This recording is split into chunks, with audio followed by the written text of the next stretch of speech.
65% of people were willing to electrocute a stranger. Not soldiers, not criminals, not people with violent histories. Ordinary men and women, teachers, accountants, factory workers, who walked into a room, sat down, and followed orders until they believed they had delivered a 450-volt electric shock to another human being. 450 volts. That is enough current to stop a human heart. And they did it because someone in a lab coat told them to. The question that has haunted psychologists, historians, and philosophers for over 60 years is this: why? Why would a normal, decent person cause that kind of pain to a complete stranger simply because an authority figure said so? That question has an answer. And when you hear it, you will never look at yourself or the people around you the same way again. The year is 1961. The place is New Haven, Connecticut, USA. A 27-year-old psychologist named Stanley Milgram has just started a new position at Yale University, one of the most respected academic institutions in the world. He is young, he is ambitious, and he is obsessed with a single question that the entire world had been asking since 1945. How did it happen? How did ordinary German citizens, neighbors, teachers, fathers, shopkeepers participate in the systematic murder of 6 million Jewish people during the Holocaust? The standard explanation was simple. Germans were different. They had a uniquely obedient national character. They were, in some fundamental way, not like the rest of us. Milgram did not believe that. He had grown up Jewish in New York City. The Holocaust was not abstract to him. It was personal. And he suspected the real answer was far more disturbing than national character. He suspected that almost anyone, given the right conditions, would obey authority, even when that authority asked them to do something monstrous. He designed an experiment to find out. With a budget of just $3,000, roughly $30,000 in today's money, Milgram placed a newspaper advertisement in New Haven. He was looking for volunteers to participate in a study on memory and learning. The pay was $4.50 for 1 hour, about $45 today, enough to attract a wide range of ordinary people. 40 men responded to that first round of advertisements, ages ranging from 20 to 50, different jobs, different education levels, different backgrounds. They had one thing in common. None of them knew what they were actually about to experience. Each volunteer arrived at a Yale laboratory and met 2 people. The first was a researcher in a gray lab coat, calm, authoritative, professional. The second appeared to be another volunteer just like them, friendly, middle-aged, a little overweight. His name was Mr. Wallace. He seemed completely ordinary. What the real volunteer did not know was that Mr. Wallace was an actor, a Confederate. Part of the experiment, the researcher explained the study. One person would play the teacher, the other would play the learner. The teacher would read word pairs to the learner. If the learner got an answer wrong, the teacher would administer an electric shock. Each wrong answer meant a higher voltage. The shock started at 15 volts and increased in 15-volt increments all the way up to 450 volts. Through a rigged draw, the real volunteer always became the teacher. Mr. Wallace, the actor, always became the learner. The volunteer watched as Mr. Wallace was taken to an adjacent room, sat in a chair, and had electrodes attached to his wrist. Mr. Wallace mentioned, casually, almost as an afterthought, that he had a slight heart condition. The researcher nodded and said the shocks, while painful, would cause no permanent tissue damage. Then the volunteer sat down in front of a large machine, a shock generator. It had 30 switches arranged in a row. Each switch was labeled with a voltage level. The labels went from slight shock at 15 volts all the way to danger, severe shock, at 420 volts. The last 2 switches, at 435 and 450 volts, were labeled with a single phrase, XX. The experiment began, and what happened next changed everything we thought we knew about human nature. At first, the test seemed straightforward. The learner in the next room answered questions, some right, some wrong. For each wrong answer, the teacher pressed a switch and delivered a shock. At 75 volts, the learner made a sound, a grunt, audible through the wall. At 120 volts, he called out that the shocks were becoming painful. At 150 volts, he demanded to be released. He said he wanted out. He said his heart was bothering him. Most volunteers hesitated here. They turned to the researcher and asked what they should do. The researcher did not raise his voice. He did not threaten anyone. He simply said one of 4 pre-written phrases. Please, continue. The experiment requires that you continue. It is absolutely essential that you continue. You have no other choice. You must go on.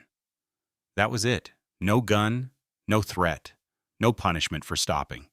The volunteer could have stood up and walked out at any moment. The $4.50 was theirs to keep regardless. But most of them kept going. Re-engagement hook. Remember the question from the opening?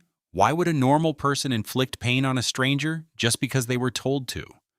We are getting very close to the answer. But first, you need to understand what these volunteers actually experienced inside that room. Many of them were visibly suffering. Milgram's own notes describe volunteers sweating, trembling, digging their fingernails into their palms. Some laughed. Not because it was funny, but because the human body sometimes releases tension through laughter when it has nowhere else to go. Several asked the researcher repeatedly whether the learner was all right. The researcher told them to continue. At 300 volts, the learner pounded on the wall and stopped answering questions entirely. The researcher instructed the teacher to treat silence as a wrong answer and continue shocking. At 330 volts, the pounding stopped. Silence. And here's the part that most people do not know. Silence was more terrifying than screaming. Because now the volunteer did not know if the person in the other room was unconscious or dead. They asked the researcher. The researcher told them to continue. And 65% of them did. All the way to 450 volts. Not one person who reached 300 volts stopped before 450 volts. Once they crossed that line, they went all the way. Milgram ran the experiment 19 different times, adjusting one variable at a time to understand exactly what made people obey or resist. He moved the experiment off Yale's campus to a rundown office building in Bridgeport, Connecticut, removing the institutional prestige of the university. Compliance dropped, but only to 47.5%, still nearly half. He put the learner in the same room as the teacher, making the suffering visible rather than just audible. Compliance dropped to 40%. He had the teacher physically hold the learner's hand onto a shock plate. Compliance dropped to 30%. But even with the victim right there, visible, pleading, in apparent agony, 30 out of every 100 people still went all the way to 450 volts. Stop. Before we go further, you need to understand something. Before Milgram ran the first trial, he asked a group of 40 psychiatrists, professional experts in human behavior, to predict the results. They estimated that fewer than 1% of participants would reach 450 volts. They said only a person with a serious psychological disorder would go that far. They were wrong by a factor of 65. The psychiatrists were not stupid. They simply shared the same assumption that almost all of us carry, that ordinary people, faced with a clear moral line, will stop, that conscience is stronger than compliance. Milgram's experiment proved that assumption false, and when his results were published in the Journal of Abnormal and Social Psychology in 1963, the reaction was not admiration. It was fury. The publication of Milgram's findings in 1963 detonated like a bomb inside the academic world. The American Psychological Association, the largest organization of psychologists in the United States, launched an investigation into his methods. Critics accused him of causing psychological harm to his participants, of deceiving them, of traumatizing ordinary people in the name of science. The criticisms were not without merit. Many participants reported lasting distress after learning they had been willing to potentially kill someone. One man wrote to Milgram years later, saying the experiment had given him nightmares. Another said it had fundamentally changed how he saw himself. Re-engagement hook at 6 minutes. This is the moment the story gets bigger than one experiment in one laboratory, because what Milgram had discovered was not just a curiosity of psychology. It was a mechanism, a specific, repeatable mechanism that explained how ordinary people commit extraordinary acts of harm. Milgram called it the agentic state. When a person sees themselves as an agent of someone else's will, as an instrument of authority rather than an independent actor,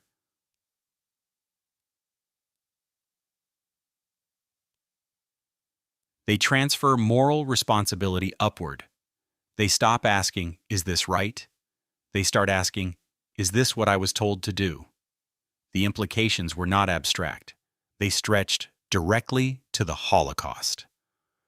To the soldiers at My Lai in Vietnam in 1968, who killed between 347 and 504 unarmed civilians because their commanding officer ordered them to. To every corporate fraud, every institutional cover-up, every atrocity carried out by people who later said, "I was just following orders," Milgram released a documentary film called Obedience in 1965. Audiences watched real footage of real people pressing switches, visibly distressed, continuing anyway. The film made the data human. It made it impossible to dismiss. In 1974, Milgram published his complete account in a book titled Obedience to Authority, an experimental view. It became required reading in psychology, sociology, political science, and philosophy courses around the world. It still is today. But here is what no one saw coming. The deeper Milgram dug into his own data, the more he understood that obedience was not driven by cruelty. It was not driven by indifference. It was driven by something far more human, the desire to be a good, cooperative person. The volunteers were not pressing those switches because they wanted to hurt someone. They were pressing them because they did not want to disappoint the authority figure in the room. Because they had made a commitment and felt they should honor it. Because stopping felt like failure. The road to 450 volts was paved with social politeness. Re-engagement hook at 9 minutes. We started with a question. Why would a normal person inflict harm on a stranger just because they were told to? Here is the answer. Milgram spent his career trying to make the world understand.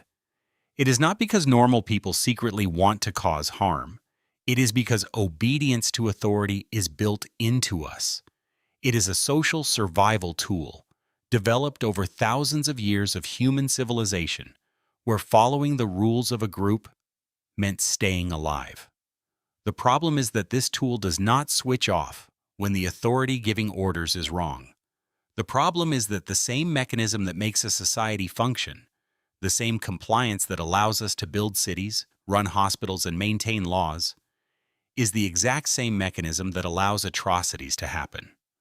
Milgram did not discover that humans are evil. He discovered something far more unsettling. He discovered that humans are obedient, and that under the right conditions, obedience and evil can become the same thing. The controversy never fully left him.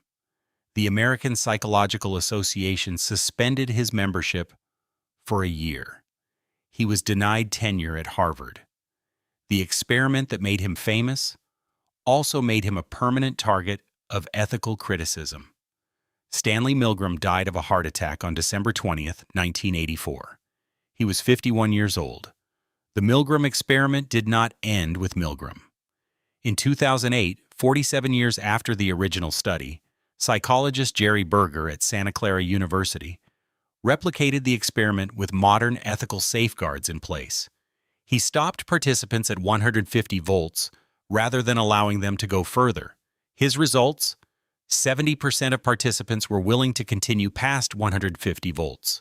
slightly higher than Milgram's 65%. Nothing had changed. In 2017, a team of researchers in Poland ran a partial replication. Same result.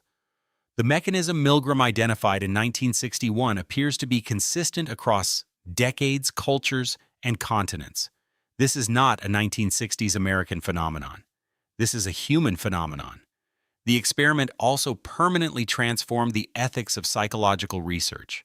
Because of what Milgram did, and the harm it caused some participants, the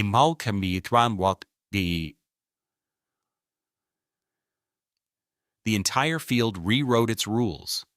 Today, any experiment involving human participants must pass review by an independent ethics board before it can begin. Participants must give informed consent. Deception is tightly restricted. The welfare of the individual comes before the value of the data. Milgram's work caused enough harm that the entire scientific community agreed to build a wall against repeating it. That wall protects millions of research participants today. His findings also live inside institutions and systems you interact with every day. Every military organization in the world now includes ethics training specifically designed to teach soldiers that following an illegal order is not a defense. The Nuremberg Principles, established after the Nazi war crimes trials, explicitly state that following orders does not remove individual moral responsibility. Those principles exist because of what Milgram proved, that without a direct, explicit framework telling people they are personally responsible for their actions, many will defer that responsibility to whoever is giving the orders. The lesson is not comfortable, but it is necessary. Because the conditions Milgram identified, an authority figure, a legitimate-seeming institution, a gradual escalation of harmful actions, and the diffusion of personal responsibility, those conditions do not only exist in psychology laboratories, they exist in corporations, in governments, in online platforms where algorithms reward engagement, and no single person feels responsible for the collective harm. In any system large enough that the person pressing the switch never has to see the person on the other side of the wall.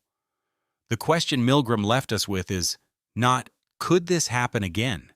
It is already happening. In different rooms, with different switches, with the same gray lab coat standing at the back of the room saying, "Please continue."